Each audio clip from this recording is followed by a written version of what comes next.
Hi everyone, today let's talk about the year-end update for Fundrise. If you like investing and making money, definitely like and subscribe. I make videos every single day that the market is open as well as Sunday, so make sure you hit the bell so you don't miss out on any future episodes. Welcome to the Portfolio Bulletin. Let's get started.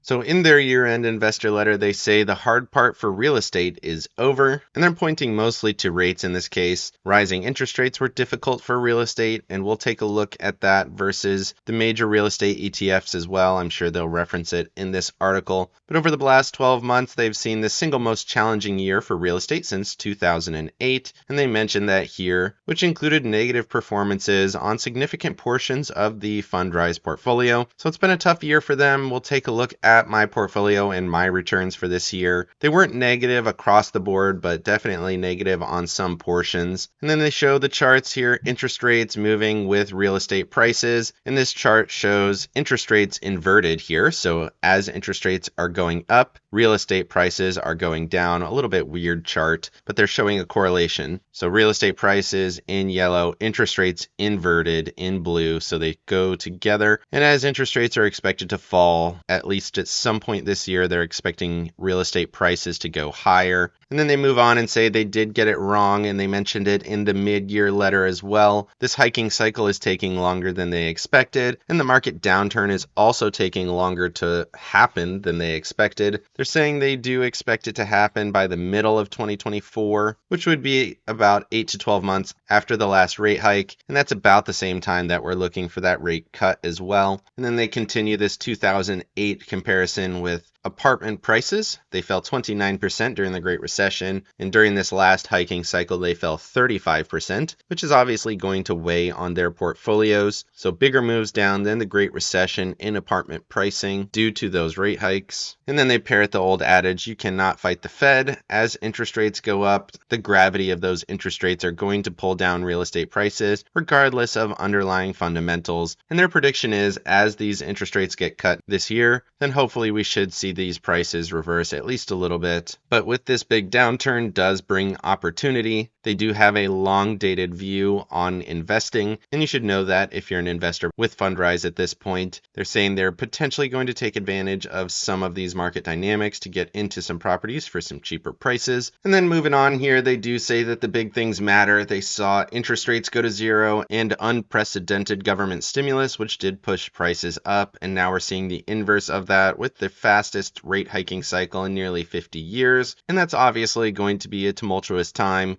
Fundrise portfolios did suffer based on those events. But overall, honestly, I think they did fairly well given what took place. And then they have the Fundrise podcast. I listen to this occasionally. It's pretty interesting. It does usually feature the owner of Fundrise, which is interesting to hear from. And then looking at their returns, income, made money, everything else went down pretty significantly on the year. You can see their average holdings, flagship fund being the largest at minus 12% on the year. Not fantastic. And really, it was negative across the board here in terms of net returns for the year, so not great. Moving over to VNQ, I just want to highlight the differences. So let's go back to the start of the year. It was basically flat here. So first week of January, prices started out at $83.26. So over the course of the year, it was a little bit positive. Let's go to the start of January. You can see up about 5.5%. So they did underperform on the year. They did have a massive beat, obviously, during this big downturn. VNQ from its top in January of 22 fell all the way down about 35% to its lows in October, and then it only rebounded about 14% from those lows. So massive outperformance during the down move, and then it did underperform a little bit here this year. So probably why they didn't do the comparison. They typically do a good comparison to the public markets, and they did underperform this year. So not great metrics. Otherwise, moving over to my accounts, you can see I have about $64,000 here. Net return about $5,000, and you can see my annualized return has dropped down to about 3% per year. So just barely eking out the expected inflation return from the Fed, and that's obviously below what inflation has been recently. Let's go ahead and look at that breakdown. You can see the big year was Q3 of 2021 with a net return of 10%, most of that being appreciation. And now at this point, we've basically given all of that back here in Q4 with about a 5% downturn, and it was negative every single quarter this year.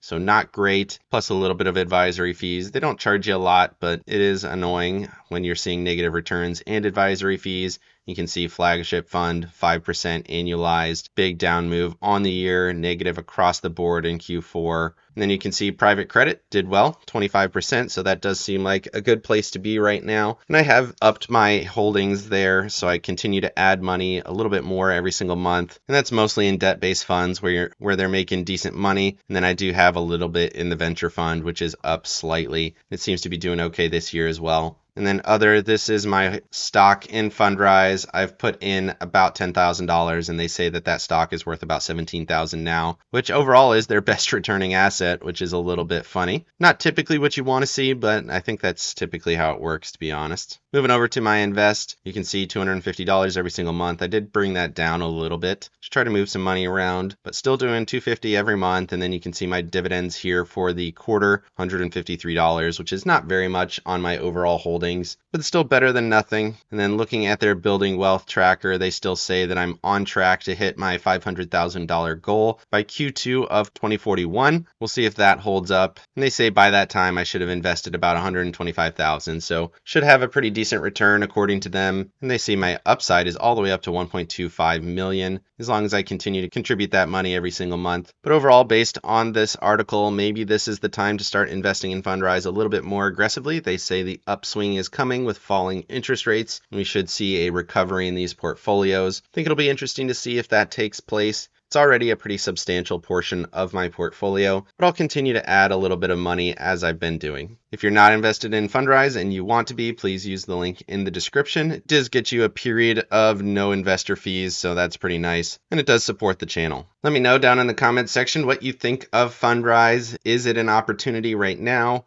What have your returns been? Or is the public REIT market a better place to be? Or should we just be out of real estate as a whole? Definitely like and subscribe if you got any value out of this video, and make sure you hit the bell so you don't miss out on any future episodes. Of course, none of this is financial advice. This is all for entertainment purposes. Good luck in your trading and have a great day.